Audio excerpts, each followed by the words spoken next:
দরবারে যে আল্লাহ রাব্বুল আলামিনের অশেষ মেহেরবানিতে আমরা জুমআ মসজিদে আজানের পূর্বে উপস্থিত হওয়ার সুযোগ এবং তৌফিক পেয়েছি, যে আল্লাহ সুবহানাহু ওয়া তাআলা আমাদের কবুল করেছেন। সেই মহান রবের দরবারে আমরা হৃদয়ের গভীরতম প্রদেশ থেকে, অন্তরের অন্তরস্থল থেকে আমরা শুকরিয়া আদায় করে সকলেই বলি আলহামদুলিল্লাহ। দ্রুত সালাম বর্ষিত হোক আখিরি জামানার মানবতার মুক্তির দূত, মানবতার মুক্তির দিশারি, যার আদর্শকে বাস্তবায়নের জন্যই আজকে আমাদের এই সামান্য ক্ষুদ্র প্রচেষ্টা। নবীর প্রতি দুরূদ বর্ষিত হোক, সকলে বলি সাল্লাল্লাহু আলাইহি ওয়াসাল্লাম। প্রিয় উপস্থিতি, একটা সমাজ, একটা রাষ্ট্র, একটা দেশ গঠনের জন্য যুবকের ভূমিকা থাকে অত্যাধিক। যেখানে যুব সমাজ ধ্বংস হয়ে যায়, সেখানকার পরবর্তী প্রজন্ম আদর্শিত হতে পারে না। এই জন্য যুব সমাজকে দিনদার, পরহেজগার, তাকওয়াশীল, আল্লাহওয়ালা হওয়ার ব্যাপারে ইসলাম বহু গুরুত্ব দিয়েছে, ইসলাম বহু অফার দিয়েছে, ইসলাম বহু সুযোগ দিয়েছে। আমরা সংক্ষিপ্ত সময়ে আমাদের যুব সমাজকে কিভাবে দিনদার, পরহেজগার, তাকওয়াশীল হিসেবে সমাজে প্রতিষ্ঠিত করা যায়, আমরা সংক্ষিপ্ত আকারে কিছু ডকুমেন্টারি আলোচনা করব ইনশাআল্লাহ। ওয়া মা তাওফীকি ইল্লা বিল্লাহ। প্রথমে আমাদের মনে রাখতে হবে, আমাদের যুবকদেরকে জানতে হবে যে আমরা কি, আমাদের পরিচয় কি, আমরা কোথায় ছিলাম, আমরা কোথা থেকে এসেছি এবং আমাদের কোথায় চলে যেতে হবে।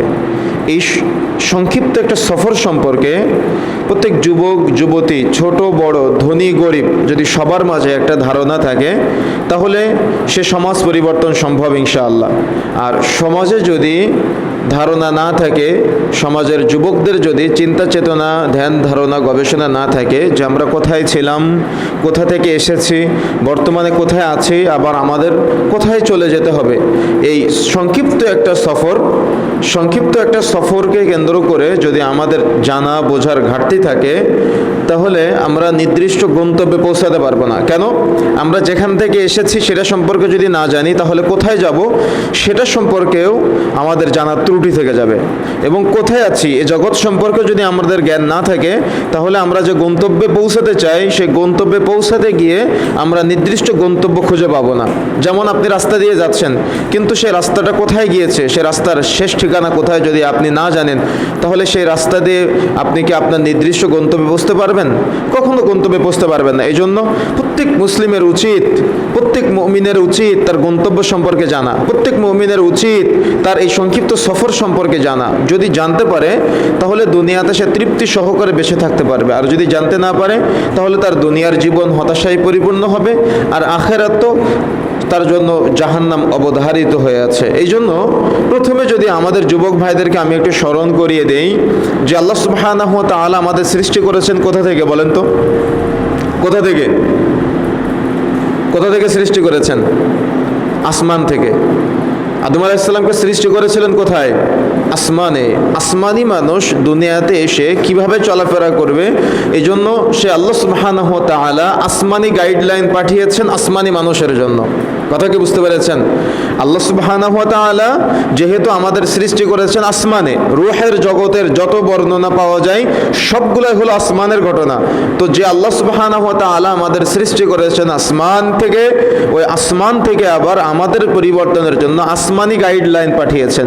যেমন দুনিয়াতে আমরা যে স্টেপগুলো পার করি, ক্লাস 1, ক্লাস 2, ক্লাস 5, ক্লাস 10 পার করি না, আমরা ইন্টারমিডিয়েট পার করি, এভাবে ধাপে ধাপে প্রত্যেকটা বিষয়ে যে আমরা পরীক্ষা দেই, পরীক্ষার জন্য আমাদের গাইডলাইন আছে না? তো দুনিয়ার এই সংক্ষিপ্ত সফরটা হলো পরীক্ষার একটা সময়। পরীক্ষার এই সময়ে কোন গাইডলাইন অনুযায়ী চলবো, এই জন্য আমার আপনার যে রব আমাকে আপনাকে আসমান থেকে সৃষ্টি করেছেন, সেই রব আবার আসমান থেকে আমাদের জন্য আসমানি গাইডলাইন পাঠিয়েছেন, যাতে করে মানুষ পথভ্রষ্ট না হয়ে যায়, যাতে করে মানুষ হেদায়েতের সঠিক রাস্তায় চলতে পারে। এই জন্য আমাদের যুবক ভাইদেরকে আমরা, যেহেতু যুবক বয়সের সময়টা রক্ত গরম থাকে, তকবগে থাকে, এ সময় যদি আমরা এই সঠিক গন্তব্যের মোড়টা পেয়ে যাই বা মূল ধাতুটা পেয়ে যাই, তাহলে আমাদের জন্য চলাফেরায় অনেক সুবিধা হবে, দুনিয়াতে চলতে ফিরতে আমাদের অনেক তৃপ্তি থাকবে এবং আখিরাতে আমরা সুখময় জান্নাত লাভ করতে পারবো ইনশাআল্লাহ। তাহলে আমরা মূল থিম জানতে পারলাম যে আমরা হলাম আসমানি মানুষ, আর আসমানি মানুষ যেহেতু দুনিয়াতে আমরা এসেছি পরীক্ষার জন্য, এই পরীক্ষায় আমরা কিভাবে উত্তীর্ণ হব সেজন্য আমার আপনার রব আল্লাহ সুবহানাহু ওয়া তাআলা আমার আপনার জন্য আসমানি গাইডলাইন পাঠিয়েছেন। সে আসমানি গাইডলাইন হলো তারাকতু ফিকুম আমরাইন লান তাদিল্লু মা তামাসসাকতুম বিহিমা কিতাবাল্লাহি ওয়া সুন্নাহ। রাসূলুল্লাহ সাল্লাল্লাহু আলাইহি সাল্লাম বলছেন, আমি তোমাদের জন্য দুইটা কিতাব রেখে যাচ্ছি, তোমরা এই দুইটাকে শক্তভাবে আঁকড়ে ধরবে, তাহলে তোমরা সফল কাম হতে পারবে। একটা হলো কিতাবুল্লাহ অর্থাৎ কুরআন, আর একটা হলো সুন্নাহ মানে হাদিস। কথা বুঝতে পেরেছেন? সুতরাং এই দুনিয়াবী জীবনে যুবক ভাইয়েরা যদি তাদের গন্তব্যে পৌঁছানোর জন্য রাসূলুল্লাহ সাল্লাল্লাহু আলাইহি সাল্লামের রেখে যাওয়া, রাসূলুল্লাহ সাল্লাল্লাহু আলাইহি সাল্লামের নির্দেশসূচক মাড়ির দাঁত দিয়ে আল্লাহ রাসূল আঁকড়ে ধরতে বলেছেন। যখন মানুষ পথভ্রষ্ট হয়ে যাবে, যখন মানুষ গন্তব্য খুঁজে পাবে না, যখন মানুষ রাস্তা খুঁজে পাবে না, যখন মানুষ দিক খুঁজে পাবে না, তখন মুসলিম সম্প্রদায় যারা মুহাম্মদ সাল্লাল্লাহু আলাইহি সাল্লামকে ভালোবাসে, তারা যদি কোরআন ও সুন্নাহকে এভাবে মাড়ির দাঁত দিয়ে যেমন শক্তভাবে আমরা কোনো কিছু আঁকড়ে ধরি, এরকম যদি সঠিকভাবে শক্তভাবে আঁকড়ে ধরতে পারি, তাহলে আমরা জান্নাতের রাস্তা খুঁজে পাবো ইনশাআল্লাহ। সুতরাং আমাদের যুবক ভাইদেরকে আমি প্রথম যেটা টার্গেট করতে চাই, জানাতে চাই যে বর্তমানে যুব সমাজের অধঃপতনের অতল গহ্বরে নিমজ্জিত হয়েছে। খণ্ড বিখণ্ড হওয়া অখণ্ড মুসলিম জাতি আজ ক্রান্তিকাল অতিক্রম করছে। নব্য জাহেলিয়াতের হিংস্র আক্রমণে শাশ্বত উন্নত সুসংহত ইসলামী আদর্শগুলো আজ ক্ষতবিক্ষত মাযহাবী গোড়ামি ফেরকাবন্দি মুসলিম উম্মাহকে আজ অতল গহ্বরে নিমজ্জিত করেছে। এই ভয়াবহ পরিস্থিতি থেকে পরিত্রাণের জন্য যুবক ভাইদেরকে পবিত্র কোরআন ও সহিহ সুন্নাহর ছায়াতলে আসা ছাড়া কোনো বিকল্প পথঘাট নাই। আপনি দেখেন সকাল থেকে সন্ধ্যা পর্যন্ত একটা যুবক কিভাবে তার সময় অতিক্রম করে। ঘুম থেকে ওঠার পরে বাইক নিয়ে বের হয়ে যায়, আর বাইকের পিছনে দেখা যাচ্ছে কে থাকে তার কোনো খেয়াল থাকে না। বাইকের পিছনে কিভাবে সে ঘুরে বেড়ায়, রাস্তাঘাটে ঘুরে বেড়ায়, তার রুচিবোধের কতটাই অবক্ষয়, তার জামা কাপড়ের স্টাইল, তার পোশাক পরিচ্ছদের স্টাইল, তার প্যান্ট পাজামার স্টাইল, তার চুলের কাটিংয়ের স্টাইল, তার দাড়ির কাটিংয়ের স্টাইল, তার দেখা যাচ্ছে বেশভূষের, তার কথাবার্তার আদব আখলাক আচরণ, কোনো কিছুই আমাদের যুবকদেরকে প্রকৃত ইসলামের সাথে যায় না। অথচ এদেশের মুসলিমরা যদি একটু চিন্তা করত, আপনি পার্শ্ববর্তী দেশগুলোতে দেখেন, আমাদের একটু অদূরেই দেখেন দেশগুলোতে কিভাবেই নির্যাতন নিপীড়নের শিকার হচ্ছে আমাদের মুসলিম ভাইয়েরা, কিন্তু আমরা কত ভালো আছি আলহামদুলিল্লাহ। আপনি শুকরিয়া আদায় করে শেষ করতে পারবেন না। আপনি একটু দেখেন বাংলাদেশের চারপাশে ইহুদিদের বসবাস, হিন্দুত্ববাদের বিশাল বসবাস, খ্রিস্টানদের সাম্রাজ্যবাদ, একপাশে দেখা যাচ্ছে ভুটানের মতো জায়গায় সেখানে বৌদ্ধদের বিশাল অধিপতি। তার মানে এই বিশাল বাংলাদেশের আশপাশে আপনি যতগুলো দেশ আছে একটু আপনি সার্চ করে দেখেন, মুসলিমদের বসবাস খুবই কম, শুধুমাত্র পশ্চিম বাংলা বাদ দিয়ে। তাহলে আল্লাহ সুবহানাহু ওয়া তাআলা এই বৃহত্তর ইহুদিবাদ, হিন্দুত্ববাদ, খ্রিস্টানবাদ বা এই যারা ইসলামকে জানে না বোঝে না, তার মাঝখানেও আল্লাহ সুবহানাহু ওয়া তাআলা আমাকে আপনাকে মুসলিম পিতার ঘরে, মুসলিম পরিবারে, মুসলিম সমাজে আমাকে আপনাকে জন্মগ্রহণ করার সুযোগ এবং তৌফিক দান করেছেন। এর চাইতে শুকরিয়ার আর কি হতে পারে বলেন তো? আপনি যদি এতটুকু নিয়ে চিন্তা করেন, তাহলে এর চাইতে শুকরিয়ার আর কি হতে পারে যুবক ভাইয়েরা?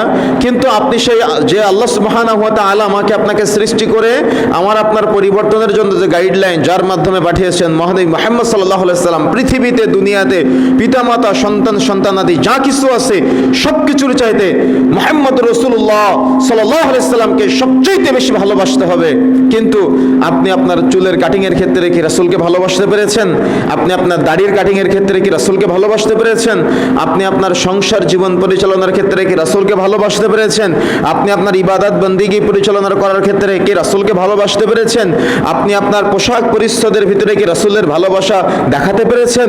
আপনি আপনার আয় উপার্জনের মধ্যে কি রাসূলের ভালোবাসা দেখাতে পেরেছেন? আপনি আপনার আচরণের মধ্যে, কথাবার্তার মধ্যে কি রাসূলের ভালোবাসা আপনি বোঝাতে পেরেছেন? সক্ষম হয়েছেন বোঝাতে? কতটুকু আপনি সক্ষম হয়েছেন? যদি আপনার কাছে প্রশ্ন করি, আপনি কি জবাব দিতে পারবেন? সাউন্ড সিস্টেমটা ঠিক করেন। আপনি কি জবাব দিতে পারবেন? জবাব আছে আপনার কাছে? তাহলে এই প্রত্যেকটা যতগুলো বিষয় আমি প্রশ্ন করলাম আপনাদের কাছে, প্রত্যেকটা প্রত্যেকটা বিষয়ে কিন্তু যুবক ভাইয়েরা ধরাশয়ী, তার মানে ধরা খেয়ে যাবে কিয়ামতের মাঠে নয়, কবরে যখন রেখে আসা হবে তখন থেকে আমাদের বারজাখের জীবন শুরু হয়ে যায়। এই মুহূর্ত সম্পর্কে আমাদের জানতে হবে, আমাদের বুঝতে হবে। আমাদের মৃত্যুর পরে আমরা যদি সফল হতে না পারি তাহলে দুনিয়ার এই সামান্য সফলতা, দুনিয়ার এই সাময়িক চাহিদা পূরণের নামই কি মূলত ইসলাম? না, কোশ্চিনকালও হতে পারে না। বরং প্রত্যেক মুমিন মুসলিম যুবক ভাইয়ের মনে রাখতে হবে যে দুনিয়ার এই সাময়িক সফলতা চূড়ান্ত সফলতা নয়, বরং আখিরাতের সফলতাই হলো চূড়ান্ত সফলতা। আপনি জান্নাত পেলেন না, আপনি দুনিয়াতে কোটিপতি হলেন, আপনি দুনিয়াতে আপনার পিছনে শত শত যুবক ঘুরে বেড়ায়, আপনার সাথে স্যালুট দেওয়ার মতো হাজার হাজার মানুষের অভাব নেই, তাহলে কি আপনি সফল হতে পারলেন? তাহলে এতটুকু ন্যূনতম সেন্স তো আপনার থাকা লাগবে, আমার থাকা লাগবে, আমাদের বোঝা লাগবে যে আমাদের মূল গন্তব্য কোথায়, আমাদের পৌঁছাতে হবে কোথায়, আমাদের যাওয়ার ঠিকানা কোথায়, আমরা কোন পরিস্থিতিতে আছি, কোন সফরের হালাতে আছি, কোন মুসাফিরের ন্যায় আছি। এই মুহূর্তে মৃত্যুবরণ যদি হয়ে যায় তাহলে আমার আপনার পরিস্থিতি কেমন হবে? প্রত্যেকটা যুবক ভাইয়ের এই বিষয় সম্পর্কে জানতে হবে। যদি আমি আপনি আমার আপনার এই গাইডলাইন, আমার আপনার এই সফরের রোড ম্যাপ যদি আমি আপনি না জানি তাহলে কিন্তু আমরা সফলতার স্মরণ শিখরে আমরা পৌঁছতে পারবো না।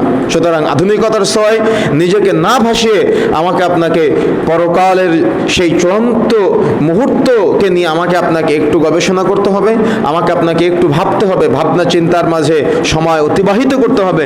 তা না হলে শুধু সময় পার হয়ে যাবে, কিন্তু কখন শিশুকাল থেকে আপনি যৌবনকালে আপনার সময়টা চলে আসবে আপনি বুঝতেই পারবেন না। কখন যৌবনকাল ধীরে ধীরে ধীরে ধীরে ধীরে ধীরে পার হয়ে যাবে, বার্ধক্য চলে আসবে, এক সময় সাদা দাড়িটা লাল, কালো দাড়িটা সাদা হয়ে যাবে। তার মানে দেখা যাচ্ছে, কখনো দেখা যাচ্ছে হাতের টনটনে চামড়াগুলা এক সময় ধীরে ধীরে ঢিলা হয়ে যাচ্ছে। তার মানে আপনি চাইলেও আর টাইট করতে পারবেন না, আপনি চাইলেও আপনার সাদা দাড়িগুলো আর কালো করতে পারবেন না। এই মুহূর্ত আসার আগেই তো নিজেকে পরিবর্তন করতে হবে। বার্ধক্য আসার আগেই নিজেকে নিয়ন্ত্রণ করতে হবে। বার্ধক্য আসার পরে যারা ইবাদত করে আর বার্ধক্য আসার পূর্বে যে ইবাদতের মজা, তৃপ্তি, সেই তৃপ্তির মুহূর্তগুলো আমাকে আপনাকে ফিল করতে হবে।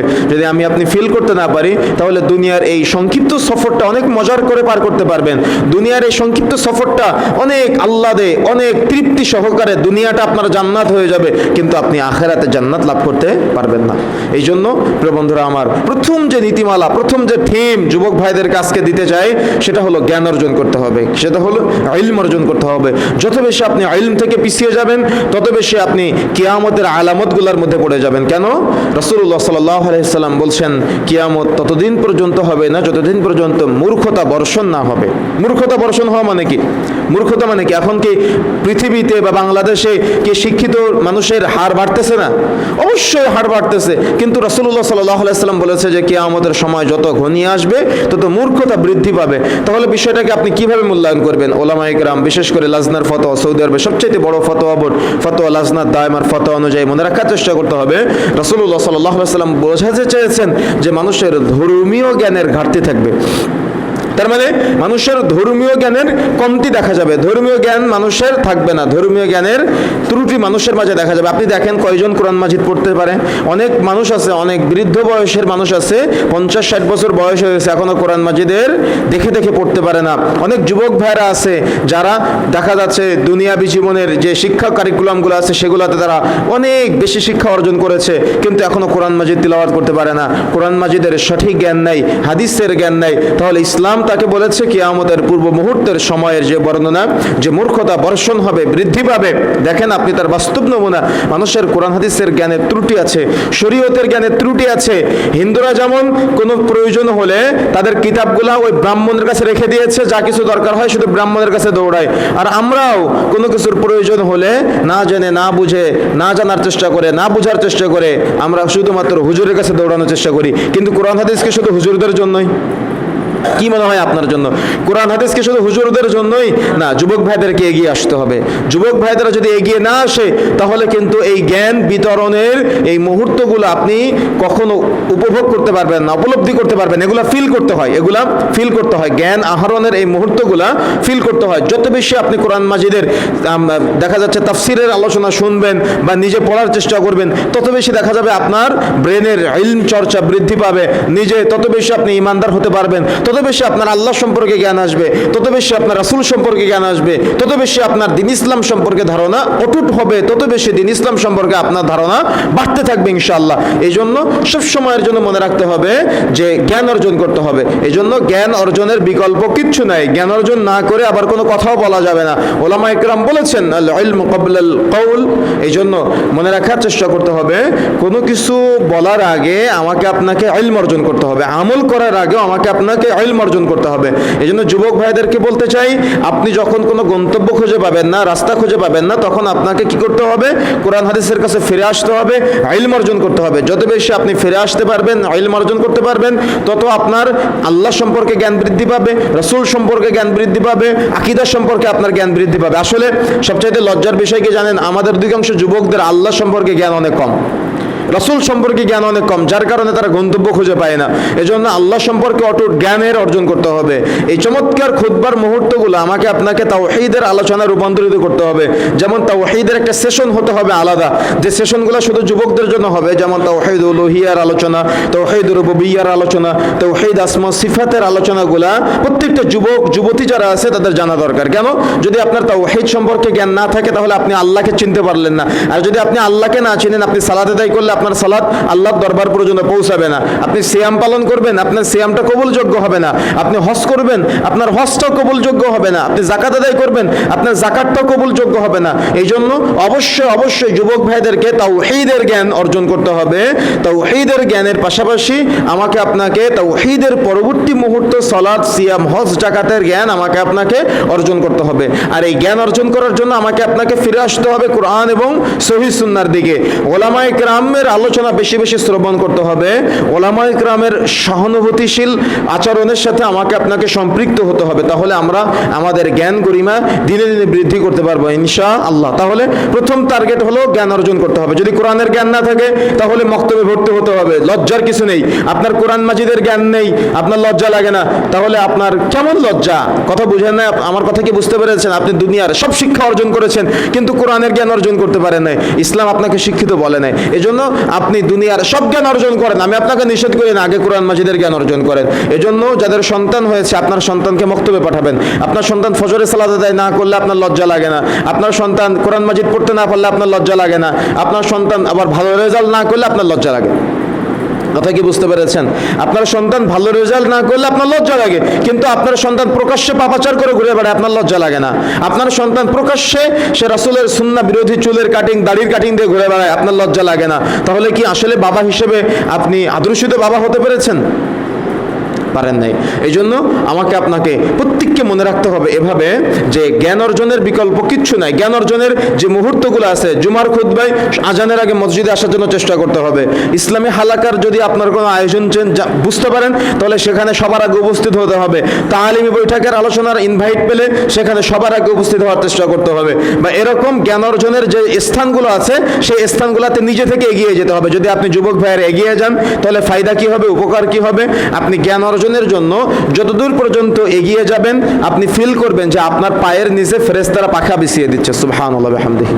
বুঝতে পারেন না মনে হয়? তাহলে আপনি জ্ঞান অর্জনের জন্য এক স্থান থেকে অন্য স্থানে যখন স্থানান্তরিত হবেন, যাবেন, তখন আপনার প্রত্যেকটা পায়ে পায়ে আপনার পায়ের নিচে ফেরেশতারা পাখা বিছিয়ে দেয় যাতে করে আপনার কষ্ট না হয়। সুবহানাল্লাহ বিহামদিহি।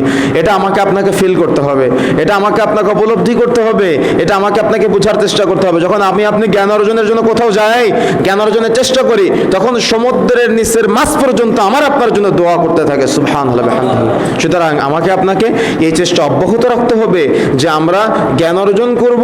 আমরা জ্ঞান অর্জনের জন্য যখন অতিবাহিত করব তখন আমাদের পায়ের নিচে ফেরেশতারা পাখা বিছিয়ে দেয়, সমুদ্রের মাছ পর্যন্ত আমাদের জন্য দোয়া করে।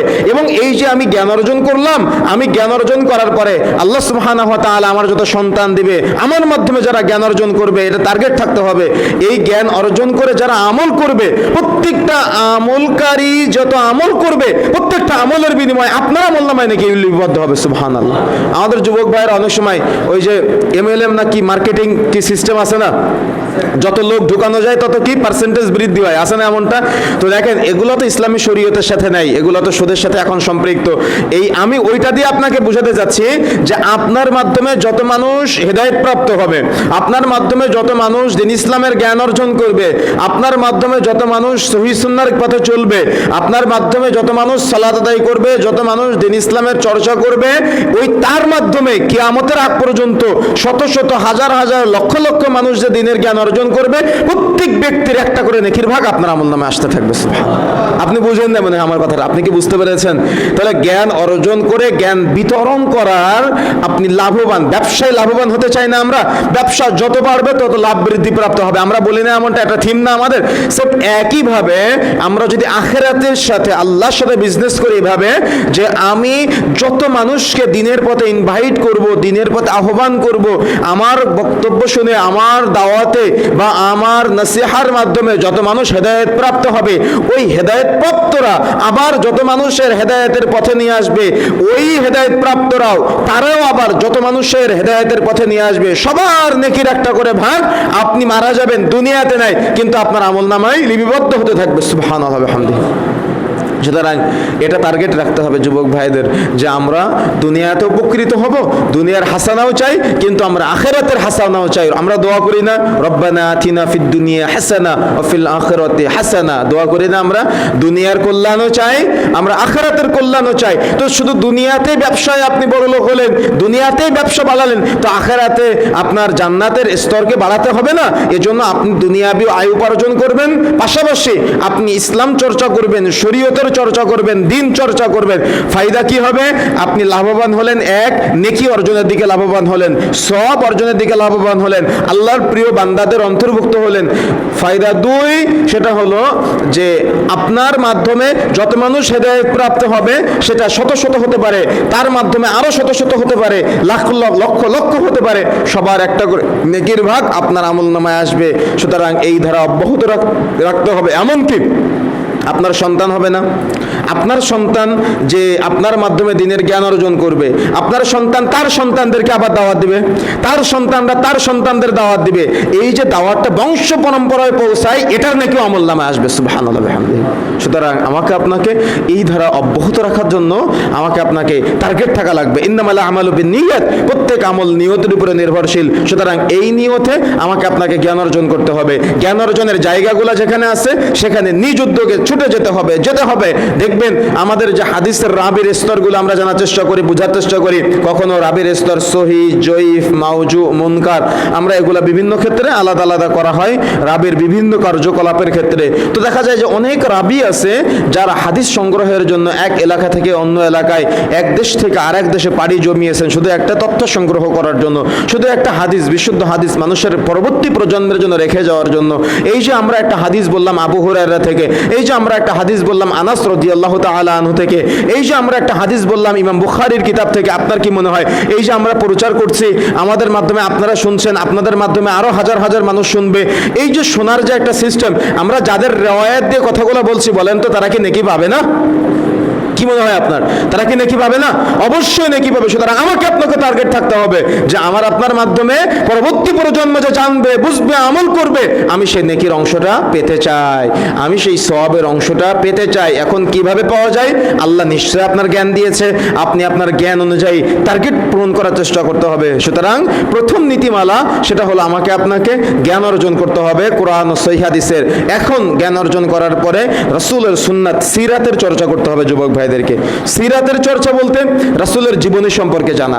দুঃখের বিষয় কি জানেন? আমাদের যুবক ভাইয়েরা তার প্রিয় খেলোয়াড়ের জীবনী জানে, তার প্রিয় খেলোয়াড় কত সালে জন্মগ্রহণ করেছে, তার প্রিয় খেলোয়াড়ের পছন্দের রং কি, তার প্রিয় খেলোয়াড়ের চুলের কাটিং কেমন, তার প্রিয় খেলোয়াড়ের পোশাক পরিচ্ছদের স্টাইল কেমন। আমাদের যুবক ভাইয়েরা তার প্রিয় নায়ক, তার মানে যে অশ্লীলতা ছড়ায়, তার প্রিয় নায়কের পোশাকের স্টাইল কেমন, কোথায় ছেঁড়া আছে, কোথায় ফাটা আছে, কোথায় চুলের কাটিং কেমন, কোথায় দাড়ির কাটিং কেমন, কোথায় কি অঙ্কন করেছে, কোথায় কোন ট্যাটু দিয়েছে, এগুলো আমাদের যুবক ভাইয়েরা খুঁজে বের করার জন্য চেষ্টা করে না এমনটা? বহু আছে এমনটা। দেখবেন আমাদের যুবতী বোনেরা ওই সিরিয়াল দেখে, সিরিয়ালে কোন মেয়েটা, এদেরকে কিন্তু পতিতালয়ের মহিলা বলা হয়, পতিতালয়ের মহিলারা কোন পোশাক পরেছে সিনেমার মধ্যে, কোন পোশাক পরেছে নাটকের মধ্যে, ঈদের সময় আপনার স্ত্রীর বা আপনার মেয়েটা টার্গেট ওই পতিতালয়ের মেয়ের মতো তার পোশাক চাই, তার পতিতালয়ের মেয়ের মতো তার দেখা যাচ্ছে ওড়নার স্টাইল চাই। এমন এখন সবচেয়ে লজ্জার বিষয় কি জানেন? এই বোরখার স্টাইলও বের হয়েছে এরকম। তার মানে আধুনিক স্টাইলের বোরখা। এই জন্য ওলামায়ে কেরাম বলেছেন বোরখাই যদি হয় আকর্ষণ সৃষ্টির মাধ্যম, তাহলে তো বোরখা পরার দরকার নেই। বোরখা হবে কি জন্য?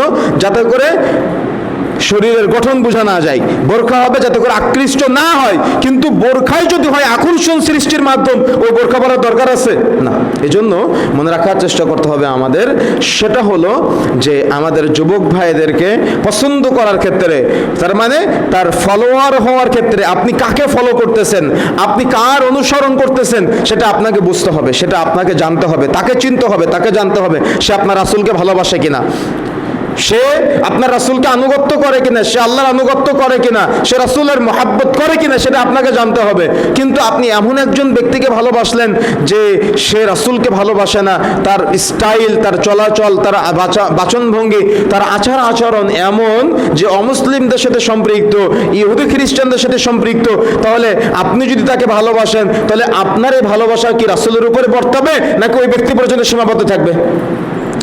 আমার কথা কি বুঝতে পেরেছেন? দেখবেন যে রাসূলুল্লাহ সাল্লাল্লাহু আলাইহি ওয়াসাল্লামের প্রতি কোনো মায়া নাই, রাসূলের প্রতি কোনো মহব্বত নাই, রাসূলের প্রতি আমাদের যুবকদের কোনো ভালোবাসা নাই। আমার আক্ষেপের কথা বলছি।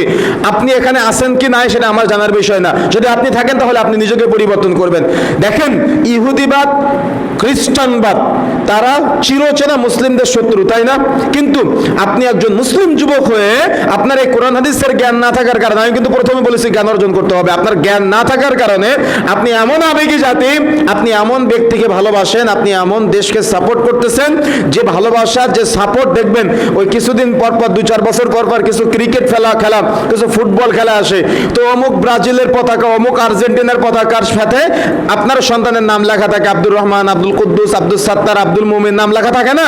তো নাম লিখে এই এক বাজারের এক মাথা থেকে আর এক মাথা পর্যন্ত পতাকা টানায় রেখে সে বুঝাতে চায় সে অমুক দেশকে ভালোবাসে। আমার কথা বুঝেন না মনে হয়। দেখবেন যে আমাদের মুসলিম, নাম আব্দুল্লাহ, নাম আব্দুর রহমান, নাম আব্দুল কুদ্দুস, নাম আব্দুল সাত্তার, কিন্তু বাড়ির উপরে ইহুদির পতাকা ঝুলতেছে। কেন? সে ওই দেশকে সাপোর্ট করে। কিন্তু ভাই আপনি কি জানেন যে আপনি যাকে সাপোর্ট করতেছেন, আপনি যার পতাকা আপনার বাড়ির উপরে ঝুলাচ্ছেন, আপনি যার পতাকা আপনি বাজারের এক মাথা থেকে আর এক মাথা পর্যন্ত টানাচ্ছেন, সে আপনার রাসূলকে কখনো ভালোবাসে না, সে আপনার ইসলামকে কখনো ভালোবাসে না, সে আপনার দিন ধর্ম সম্পর্কে কোনো জ্ঞান রাখে না। সে চাইলে বরং আপনার দিনকে ক্ষতি করার চেষ্টা করে, সে চাইলে বরং আপনার ইসলামকে ক্ষতি করার চেষ্টা করে। বরং আপনার জ্ঞান না থাকার কারণে, মূর্খ হওয়ার কারণে আপনি ফেসবুকের মতো জায়গায় স্ট্যাটাস দেন গর্ব করে যে আপনি অমুক ইহুদি ফলোয়ার। নাউযুবিল্লাহ। লজ্জা শরম নাই আপনার? তার মানে লজ্জা শরম থাকবে কিভাবে? দিনের জ্ঞানই তো নাই, শরীয়তের জ্ঞান নাই। অমুসলিম পরিবারে জন্মগ্রহণ করলে এরা ভালো কাজ করতে মনে হয়। এদের আচার আচরণ, বেশভূষ দেখলে মনে হয় যে মুসলিম বাবার ঘরে জন্মগ্রহণ করে সে রেস্ট্রিকশনের মধ্যে আছে। কথা বুঝেন না আমার কথা? তার মানে আল্লাহ যে তাকে না চাইতেই দয়া করেছে, আল্লাহ যে তাকে না চাইতেই মায়া করেছে, আল্লাহ যে তাকে না চাইতেই ভালোবাসা ঢেলে দিয়েছে, আল্লাহর ভালোবাসা সে মূল্যায়ন করতে পারে নাই, আল্লাহর ভালোবাসা সে গ্রহণ করতে পারে নাই, ব্যর্থ হয়েছে। যার কারণে সে অমুসলিমকে ভালোবাসে, সে গর্ব করে সাফাই করে বেড়ায় যে আমি অমুক দেশকে ভালোবাসি, অমুক খেলোয়াড় আমার আইডল, অমুক নায়ক নাকি তার আইডল, অমুক নায়িকা নাকি আপনার মেয়ের আইডল, অমুক দেখা যাচ্ছে ব্যক্তি আপনার আইডল। তাদেরকে নিয়ে সবসময় গল্প, তাদেরকে নিয়ে সবসময় আলাপচারিতা, তাদেরকে নিয়ে সবসময় আলাপ আলোচনা। কিন্তু একদিনের জন্য মুহাম্মদ রাসূলুল্লাহ সাল্লাল্লাহু আলাইহি ওয়াসাল্লামের সিরাত নিয়ে আপনার সন্তানের মধ্যে আমি আলোচনা হতে দেখি নাই, সিরাত নিয়ে আপনার পরিবারের মধ্যে আমি আলোচনা হতে দেখি নাই। কিন্তু আমি দেখেছি বাবা ছেলে একসাথে বসে ওই ইহুদিবাদের কোনো কিছু প্রচার করতে, দেখতে, ওইটাতে সেগুলোর সাথে সম্পৃক্ত হতে, নাটক সিনেমায় জড়িত থাকতে। কিন্তু আমি দেখি নাই যে বাবা ছেলে একসাথে বসে কখনো সিরাতের চর্চা করেছেন, রাসূলের জীবনী সম্পর্কে জানার চেষ্টা করেছেন। মুসলিমদের অধঃপতনের, মুসলিমদের আজকে অধঃপতনের যতগুলি কারণ আছে তার মধ্যে অন্যতম একটা কারণ, আপনি লাখো পরিবারের মধ্যে একটা পরিবার খুঁজে পাবেন কিনা আমার অনেক আফসোস হয় যে বাবা ছেলে আর মা মেয়ে একসাথে বসে সিরাতের চর্চা করেছে, সিরাত রসুল সম্পর্কে জ্ঞান অর্জন করেছে। অধিকাংশ মুসলমানের ঘরে সিরাত রসুল নাই, সিরাতের কিতাব নাই, সিরাত সম্পর্কে কোনো জ্ঞানই নাই। সিরাত মানে বুঝতেছেন তো আপনারা, সিরাত মানে রাসূলের জীবনী, সিরাতের কিতাব মানে রাসূলের জীবনী। আদম আলাইহিস সালাম থেকে শুরু করে মুহাম্মদ সাল্লাল্লাহু আলাইহি ওয়াসাল্লাম আসার আগ পর্যন্ত নবীদের কথা তো বাদই দিলাম, তাদের কথা তো বাদই দিলাম, সেগুলো সম্পর্কে তো আমাদের যুবকদের ন্যূনতম ধারণাই নেই। হাফ প্যান্ট পরে ঘুরে বেড়ায় প্রাপ্ত বয়স্ক হওয়ার পরে, আর ইহুদি খ্রিস্টানদের মতো চুলের কাটিং, দাড়ির কাটিং দিয়ে দেখা যাচ্ছে জামার মধ্যে সেরাফোটা জামা, প্যান্টের মধ্যে সেরাফোটা প্যান্ট পরে রাস্তাঘাটে ঘুরে বেড়ায়। এটা হয়েছে তাদের এখন বর্তমান ট্র্যাডিশন। তাহলে আমি কাদের নসিহা করব? কে নসিহা শুনবে? কে বক্তব্য শুনবে? কাকে বক্তব্য শোনাবো? কে বক্তব্য শুনে মানবে? অনেকগুলো প্রশ্ন থেকে যায়। সুতরাং প্রিয় বন্ধুরা আমার, আমাকে আপনাকে উপলব্ধি করতে হবে, যুবক ভাইদেরকে টার্গেট ফিল আপ করতে হবে, যুবক ভাইদেরকে চিন্তা করতে হবে যে আমাদের শরীরে একটা জিন আছে যার নাম হলো কারিন। যে কারিন জিনটা আমাদের সবসময় পথভ্রষ্ট করার চেষ্টা করে, ওসওয়াসা দেওয়ার চেষ্টা করে, জাহান্নামের পথে পথিক বানানোর চেষ্টা করে, শয়তানের সাথী বানানোর চেষ্টা করে। কিন্তু আমাকে আপনাকে এই টার্গেট থেকে বের হয়ে এসে আমাকে আপনাকে আল্লাহর বন্ধু হওয়ার চেষ্টা করতে হবে, আল্লাহ ওয়ালাদের অন্তর্ভুক্ত হওয়ার চেষ্টা করতে হবে, নবী ওয়ালাদের অন্তর্ভুক্ত হওয়ার জন্য আমাকে আপনাকে প্রচেষ্টা চালাতে হবে। যদি আমি আপনি প্রচেষ্টা না চালাই তাহলে কিন্তু আমি আপনি একটু, আপনারা সবাই এগিয়ে আসবেন, কারণ যে ভাইরা আসতেছে বসতে পারবে না, পরবর্তীতে জায়গা নেই। সবাই সবাই নিজ নিজ জায়গা থেকে একটু ছেড়ে দিয়ে পিছনে যে ভাইরা আসবে তাদেরকে বসার সুযোগ করে দেন, না হলে বারবার বললে আলোচনার মধ্যে আলোচনা নষ্ট হয়ে যাবে। তো আমরা আপনাদের যেটা বোঝাতে চেয়েছিলাম সেটা হলো যে আমাদের যুবকদের অধঃপতনের বা আমাদের ফ্যামিলির অধঃপতনের যতগুলো কারণ আছে, ফ্যামিলিগতভাবে একসাথে বসে সিনেমা দেখতে পারে, ফ্যামিলিগত একসাথে বসে ওই বিয়ে বাড়িতে রং মাখামাখি করতে পারে, কিন্তু ফ্যামিলির একসাথে বসে একত্রিত হয়ে বাবা ছেলে স্ত্রী একসাথে হয়ে সালাত আদায় করতে পারে না, সিরাতের চর্চা করতে পারে না, কোরআন মাজিদের চর্চা করতে পারে না, তিলাওয়াত করতে পারে না। তাহলে আমরা কি সেই কিয়ামতের পূর্ব মুহূর্তের সময়কে আপনাদের কাছে যদি স্মরণ করিয়ে দিই তাহলে আপনাদের কি খারাপ লাগবে? কি মনে হয় আপনার? কি মনে হয় আপনার? আপনি একটু বিবেচনা করেন বিষয়গুলো, আপনি একটু চিন্তা করেন যে আমাদের রুচিবোধ কোথায়, আমাদের চিন্তা চেতনা কোথায়, কত আমাদের নিম্নমানের রুচিবোধ, কত আমাদের নিম্নমানের চিন্তা চেতনা বর্তমানে আমরা পেয়েছি। সুতরাং আমার যুবক ভাইয়েরা, প্রিয় বন্ধুরা আমার, যারা এখানে উপস্থিত আছেন, যারা পরবর্তীতে শুনবেন, আমি আপনাদেরকে বলতে চাই এভাবেই যে আমাদের রাসূলকে ভালোবাসতে হবে, আমাদের প্রিয় নবী মুহাম্মদ রাসূলুল্লাহ সাল্লাল্লাহু আলাইহি সাল্লামকে ভালোবাসতে হবে। যদি আপনি ভালো না বাসতে পারেন তাহলে কবরে প্রশ্ন করা হবে মা নাবিয়ুকা, তোমার নবীকে?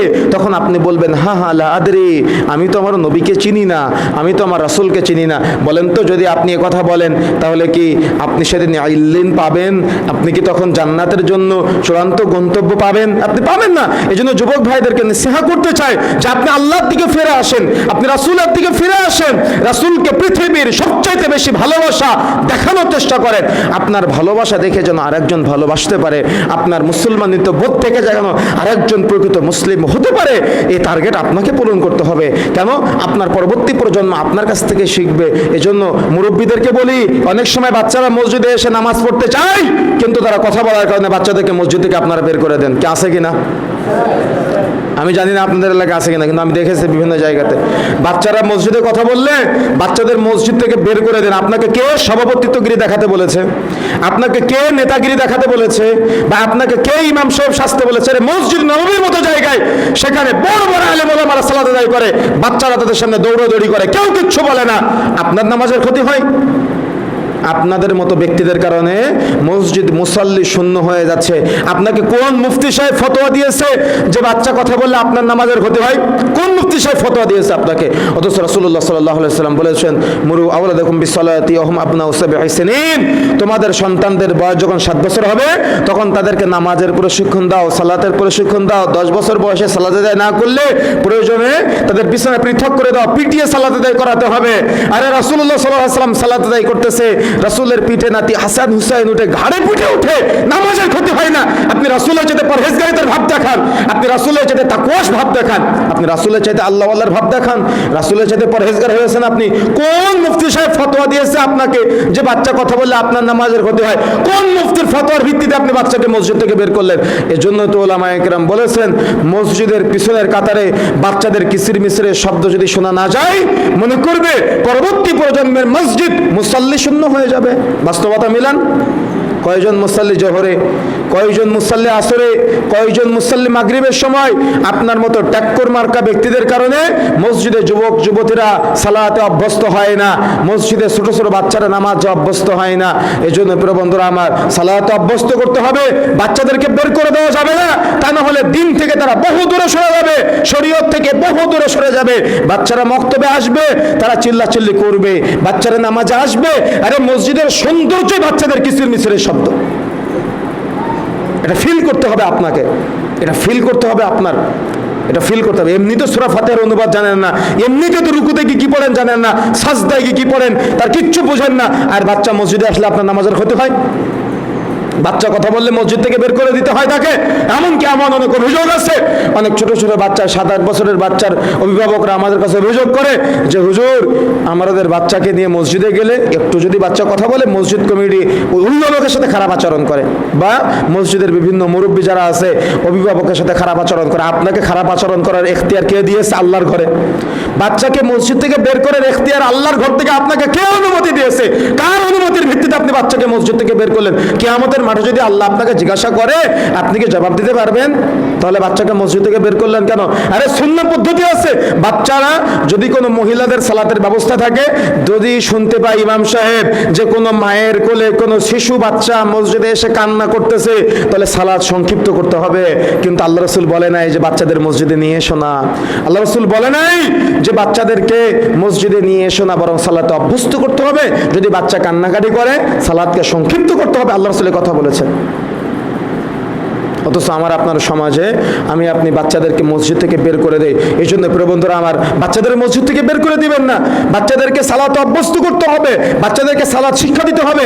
রাসূলুল্লাহ সাল্লাল্লাহু আলাইহি ওয়াসাল্লাম 7 বছর বয়সে আমাদের শিক্ষা দিতে বলেছেন না? এই ছোট্ট হাদিসকে নিয়ে বর্তমান বিজ্ঞানীরা গবেষণা করেছেন, উইকিপিডিয়া সার্চ করলে আপনারা দেখতে পাবেন। 7 বছর বয়সের একটা বাচ্চা যখন সে বিলং করে, তখন তার মাথার ভিতরে 1 লক্ষ বিলিয়ন সেল থাকে। কত বিলিয়ন বলেন তো? 1 লক্ষ বিলিয়ন সেল থাকে। এই সেলগুলো সচল থাকে 7 বছর বয়স থেকে, সচল থাকে। 7 বছর বয়স থেকে না, 7 বছর বয়সে পূর্ণাঙ্গ সফল থাকে। কিন্তু তার জন্মের পর থেকে, বুঝ হওয়ার পর থেকে ওই সেলগুলো সচল হওয়া শুরু করে। কিন্তু 7 বছর বয়সে পূর্ণাঙ্গ সচল হওয়ার সে প্রবণতা পায়। 7 থেকে 10, 10 থেকে 12, 12 থেকে 18, যত তার বয়স বৃদ্ধি পায় তত সেলগুলা নিষ্ক্রিয় হতে থাকে, মরে যেতে থাকে।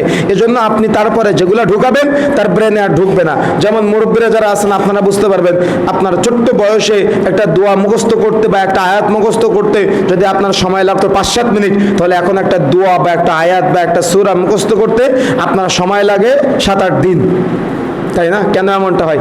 সেল নিষ্ক্রিয় হয়েছে, সেল মরে গিয়েছে। এই জন্য ছোট্ট বাল্য অবস্থা আপনি আপনার সন্তানকে যেটা শিক্ষা দেবেন, আপনার সন্তান আজীবন সেই শিক্ষায় চলবে ইনশাআল্লাহ। সুতরাং অনেক বাবা মা এই শিক্ষা দেওয়ার ক্ষেত্রে ব্যর্থ হয়ে যায়। এই জন্য আমাকে আপনাকে টার্গেট পূরণ করতে হবে। প্রিয় বন্ধুরা আমার, যে কথা বলতে চাচ্ছিলাম, যে আমাদের যুবকদেরকে 1 নম্বর পয়েন্ট, দ্বীনের জ্ঞান অর্জন করতে হবে, কোরআন ও সহিহ সুন্নাহর জ্ঞান অর্জন করতে হবে। 2 নম্বর, সেটা হলো আমার আপনার যুবক ভাইদেরকে ভালোবাসা শিখতে হবে। সে কাকে ভালোবাসবে? আর এই ভালোবাসা শিক্ষা দিবে তার অভিভাবক, তার বাবা মা। কথা বুঝতে পেরেছেন? ভালোবাসা শিক্ষা দিবে কে? তার বাবা মা শিক্ষা দিবে যে রাসূলকে কিভাবে ভালোবাসতে হয়, রাসূলের প্রতি কিভাবে ভালোবাসা দেখাতে হয়। সুতরাং এই জায়গা দুটো যদি আপনি ফিল আপ করতে পারেন, তাহলে পরবর্তী টার্গেটগুলা পূর্ণ হওয়া সম্ভব হবে। পরবর্তী টার্গেট কি? যখন একটা প্রাপ্ত বয়স হবে, যখন ভালো মন্দ বোঝার সক্ষমতা চলে আসবে, তাই না? একটা যুবকের যখন ভালো মন্দ বোঝার ক্ষমতা চলে আসে, তখন তার টার্গেট কি হবে এটা নির্ধারণ করবে ওই তার পিতা বা তার অভিভাবক বা তার পরিবার থেকে যে শিক্ষাটা পেয়েছে, ওই শিক্ষার উপর ভিত্তি করে। এখন আসুন, যখন যুবক ভাইয়েরা পরিবার থেকে শিক্ষা পায়নি হয়তো কোনো কারণে, বা দেখা যাচ্ছে কোনো কারণে পারিবারিকভাবে শিক্ষা পেতে সে ব্যর্থ হয়েছে, তখন তাকে কি করতে হবে? এজন্য যুবক ভাইদের কাছে নাসিহা করতে চাই। রাসূলুল্লাহ সাল্লাল্লাহু আলাইহি ওয়াসাল্লাম বলেছেন, পৃথিবীতে দুনিয়াতে পিতামাতা সন্তানাদি যা কিছু আছে সব কিছু চাইতে রাসূলকে বেশি ভালোবাসতে হবে। এখন কোন ক্ষেত্রে ভালোবাসতে হবে সেটাও তো জানা দরকার। শুধু কি ইবাদতের ক্ষেত্রে? কি মনে হয় শুধু কি ইবাদতের ক্ষেত্রে?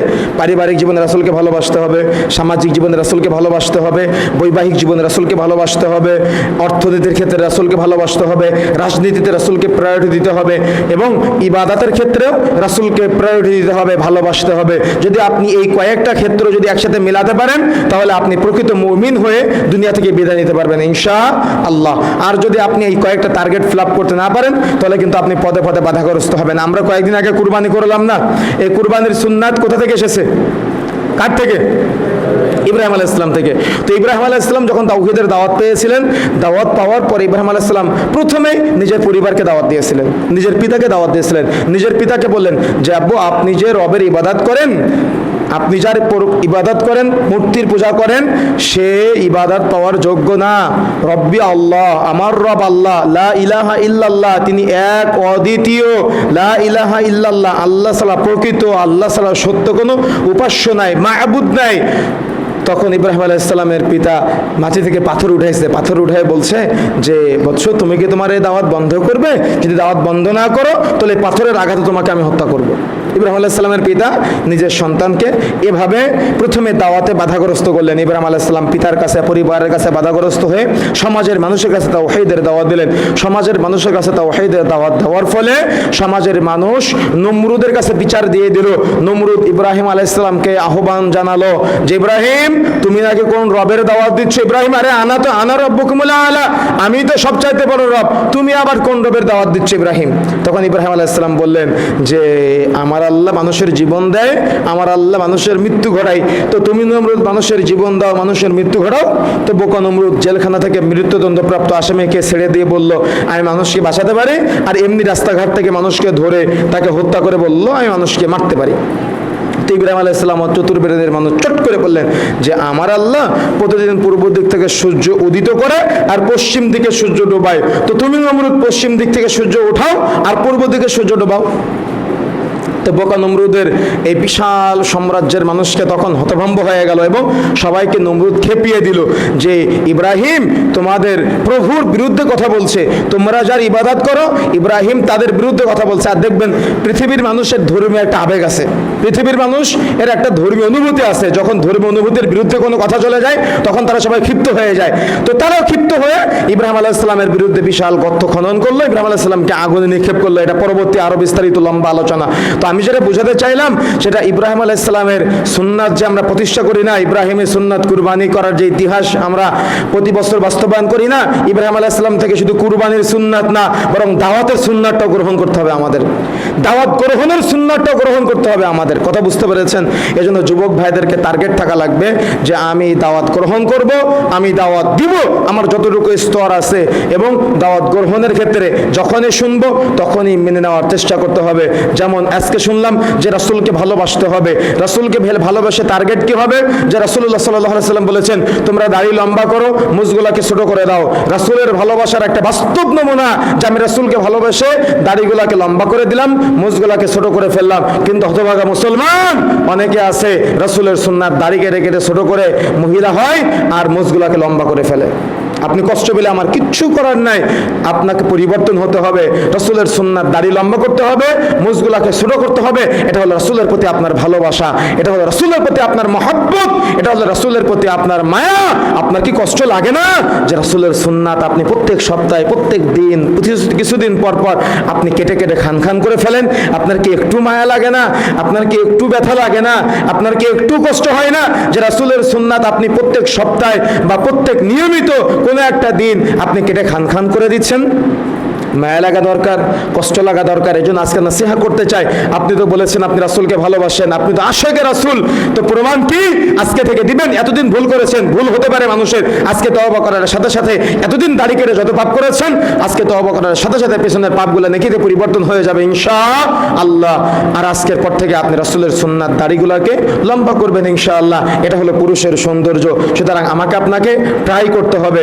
তারপরে যুবক ভাইদেরকে নসিহত করতে চাই, সেটা হলো বর্তমান আমাদের যুবক ভাইয়েরা সিনেমায় আসক্ত, মাদকে আসক্ত, জুয়ায় আসক্ত। অনলাইন জুয়া বের হয়েছে নতুন, সেখানে ওই টাকা ইনভেস্ট করে দেখা যায় বিটকয়েন না কি সব আছে না এরকম, আপনারা আমার থেকে ভালো জানেন, এগুলা সব ভার্চুয়াল জগতের কয়েন, এগুলা সব হারাম অর্থ উপার্জনের সাথে কিন্তু আমাদের যুবক ভাইয়েরা জড়িত হয়ে আছে। মনে রাখার চেষ্টা করতে হবে এই হারাম বিটকয়েনের সাথে সম্পৃক্ত যারা আছেন এগুলা থেকে বের হয়ে আসতে হবে। এগুলোর মাধ্যমে অর্থ উপার্জন, এগুলো অনলাইন জুয়া, এই জুয়া থেকে বের হয়ে আসতে হবে। অনেক বাবা আছে আছেন, আপনি জানেনই না যে আপনার সন্তানের একটা অ্যান্ড্রয়েড মোবাইল কিনে দিয়েছেন, ওই মোবাইলের মধ্যে সে অনলাইন জুয়ায় আসক্ত হয়ে শত শত হাজার হাজার লক্ষ লক্ষ টাকা মানুষকে দিয়ে দিচ্ছে বা জুয়ায় সে ইনভেস্ট করতেছে বা লাভবান হচ্ছে। এগুলো সব হারাম। যুবক ভাইয়েরা এগুলো থেকে বের হয়ে আসতে হবে। আমাদের যুবক ভাইয়েরা পাবজি, ফ্রি ফায়ার বা এই গেমগুলোর সাথে সম্পৃক্ত হয়ে তাদের ব্রেন, জীবন যৌবন নষ্ট করে দিচ্ছে। যুবক ভাইয়েরা এগুলো থেকে বের হয়ে আসতে হবে। এগুলোর সাথে সম্পৃক্ত হয়ে আপনি আপনার যে ইসলামিত্ব বোধ, মুসলমানিত্ব বোধ আপনি নষ্ট করে ফেলতেছেন। এই হারাম খেলার সাথে সম্পৃক্ত হওয়া থেকে বিরত হওয়ার আমি আপনার কাছে আহ্বান জানাতে চাই। যুবক ভাইয়েরা, আজকে আপনি মাদকের সাথে জড়িত হয়ে আছেন। সেটা মাদক হতে পারে সিগারেট, সেটা মাদক হতে পারে তমাক, জর্দা, গুল, আলাপাতা, কত কিছু আছে না, এগুলোর সাথে কিন্তু আজকে জড়িত হয়ে আছেন। আমি আপনাকে আজকে নাসিহা করে যেতে চাই, যুবক ভাইয়েরা যারা এগুলোর সাথে জড়িত আছেন তওবা করে ফিরে আসতে হবে। কেন? রাসূলুল্লাহ সাল্লাল্লাহু আলাইহি ওয়াসাল্লাম বলেছেন, যে ব্যক্তি একবার নেশা জাতীয় দ্রব্য সেবন করে তার আগামী 40 দিনের ইবাদত কবুল হবে না। রাসূলুল্লাহ সাল্লাল্লাহু আলাইহি ওয়াসাল্লাম বলেছেন, আবু দাউদের হাদিস, যে নেশা জাতীয় দ্রব্য যে সেবন করে তার অপরাধ হলো নিজের মা, খালা, ফুফুর সাথে জিনা করার সমতুল্য অপরাধ। নেশা জাতীয় দ্রব্য যারা সেবন করে, রাসূলুল্লাহ সাল্লাল্লাহু আলাইহি ওয়াসাল্লাম বলেছেন, লা ইয়াদখুলুল জান্নাতা মুদমিনুল খামর, যে ব্যক্তি নেশা জাতীয় দ্রব্য সেবন করে সে জান্নাতে যাবে না।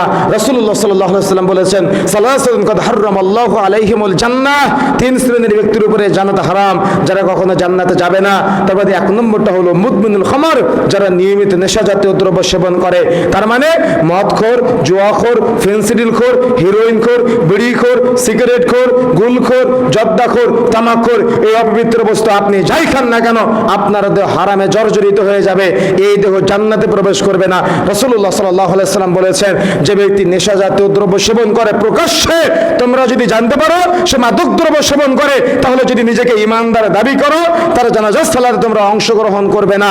আমাদের হুজুরদের মধ্যে কিছু ক্যাটাগরি আছে, আমাদের হুজুরদের ক্যাটাগরির মধ্যে তাদেরকেও জানার চেষ্টা করতে হবে যে ইমাম সাহেব যদি নিজেকে ঈমানদার দাবি করেন, তাহলে প্রকাশ্যে যারা মদ্যপান করে, প্রকাশ্যে যারা সালাত পরিত্যাগ করে, এদের জানাজার সালাত আপনি পড়াতে পারবেন না। তাদের মতো বেদিন যারা আছে তারা পড়াক। কথা বুঝেন নাই? তাদের মতো বেনামাজি যারা আছে তারা পড়াক, তাদের মতো মদ জুয়াখোর যারা আছে তারা পড়াক, তাদের মতো ফেন্সিডিল খোর, হিরোইন শিখোর যারা আছে তারা ওদের জানাজার নামাজ পড়াক। ঈমানদার পড়াতে পারে না। আমার কথা বুঝতে পেরেছেন? কথা কিন্তু আমার না, কথা বলেছেন রাসূলুল্লাহ সাল্লাল্লাহু আলাইহি সাল্লাম। সুতরাং পরিবর্তন আপনাকেই হতে হবে। পরিবর্তন আমি আপনার চাই। আপনার লজ্জা থাকা দরকার, শরম থাকা দরকার। প্রকাশ্যে আপনি পাপ করেন, আবার আপনি প্রকাশ্যে পাপ করার পরে বুক ফুলিয়ে ধোয়াটা একজন আলেমের মুখের দিকে ছুড়ে ফেলে দেন। লজ্জা আছে আপনার? শরম আছে আপনার? আপনি প্রকাশ্যে পাপ করেন, প্রকাশ্যে পাপ করে ধোয়াটা আপনি আবার আপনার বাপের মুখের দিকে ছাড়েন। আপনার বাপের লজ্জা নেই, আপনারও লজ্জা নেই। আজকে নির্লজ্জ সমাজ, বাপ ছেলের সিগারেট ধরায় দেয় আর ছেলে পিতার সিগারেট ধরায় দেয়। এই নির্লজ্জ সমাজ আমি কাকে দাওয়াত দিব? আর মসজিদের পার্মানেন্ট খতিব সাহেব যদি এই বক্তব্য দেয়, খতিব সাহেবের চাকরি থাকবে না। আছে না এমনটা? মসজিদের পার্মানেন্ট খতিব সাহেব যদি বক্তব্য দেয়, কেন? সভাপতি সাহেব সিগারেট খোর, সেক্রেটারি সাহেব সুদের সাথে জড়িত, বহু আছে এরকম। সতর্ক হতে হবে, সাবধান হতে হবে। আমাদের সমাজগুলো ধ্বংস হয়ে যাচ্ছে এদের কারণে, সমাজ নস্যাৎ হয়ে যাচ্ছে এদের কারণে। এই সমাজ পরিবর্তনের জন্য আমাকে আপনাকে এগিয়ে আসতে হবে। যদি আমার আপনার যোগ্যতা না থাকে, দায়িত্ব থেকে পদত্যাগ করতে হবে। কিন্তু যে ব্যক্তি কথা বলবে কোরআন হাদিস দিয়ে, তার বক্তব্য বন্ধ করতে পারবেন না। আর রাসূল বলেছেন, লা ইয়াদখুলুল জান্নাতা মুদমিনুল খামর, যে ব্যক্তি নেশাজাতীয় দ্রব্য সেবন করে সে জান্নাতে যাবে না। আর ও জান্নাতে যাবে না, ও মসজিদ কমিটির দায়িত্বশীল হয় কিভাবে? সিগারেট খোর, জর্দা খোর, মদ খোর। আমার কথা বুঝেন নাই? নিজেকে পরিবর্তন করে তারপরে দায়িত্বের জায়গায় আসবেন যদি লজ্জা শরম থেকে থাকে। সুতরাং প্রিয় বন্ধুরা আমার, যে কথা বলতে চাই, আমাকে আপনাকে তওবা করে ফিরে আসতে হবে। এটা ফিরে আসার জন্যই নসিহা। এই নসিহা আমাকে আপনাকে গ্রহণ করতে হবে, নসিহা আমাকে আপনাকে মান্য করতে হবে। এটা আল্লাহর পক্ষ থেকে দাওয়াত, এটা রাসূলের পক্ষ থেকে দাওয়াত। রাসূলুল্লাহ সাল্লাল্লাহু আলাইহি ওয়াসাল্লাম বলেছেন, যে প্রকাশ্যে মদ্যপান করে তার জানাজার সালাত কোনো ঈমানদার পড়াতে পারে না, কোনো ঈমানদার অংশগ্রহণ করতে পারে না।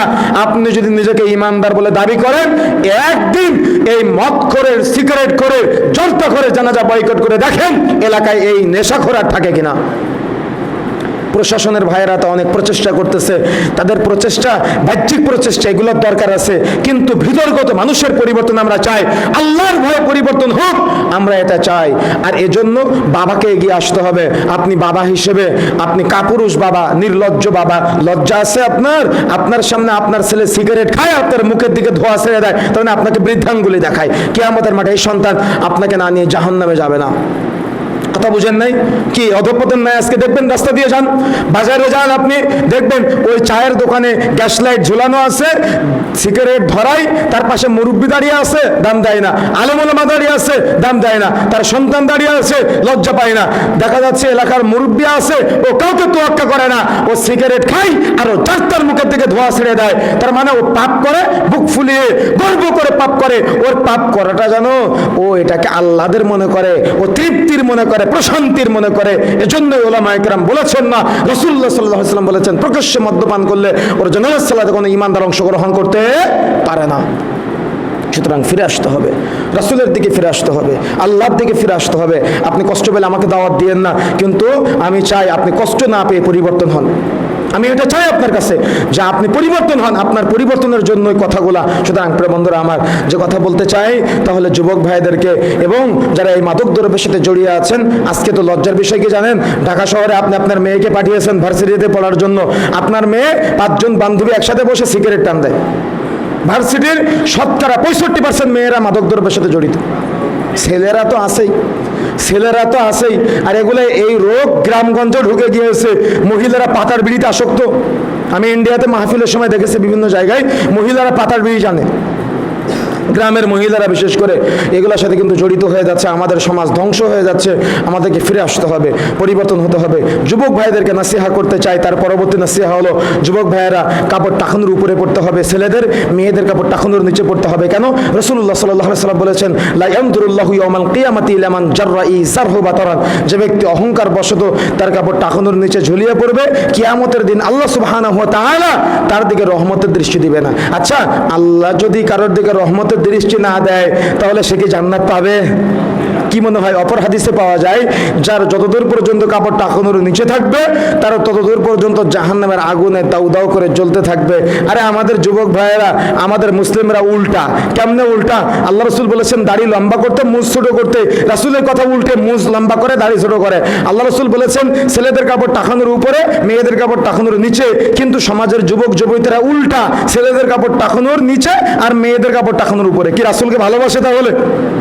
হাতে নাতে ধরিয়ে দিলাম, তাহলে তার রাসূলকে ভালোবাসতে পারে নাই, ভালোবাসা দেখাতে পারে নাই। সুতরাং এই ভালোবাসার জায়গাটা আমাকে আপনাকে, মর্যাদার জায়গাটা আমাকে আপনাকে অক্ষুণ্ণ রাখতে হবে, অটুট রাখার জন্য প্রচেষ্টা চালাতে হবে।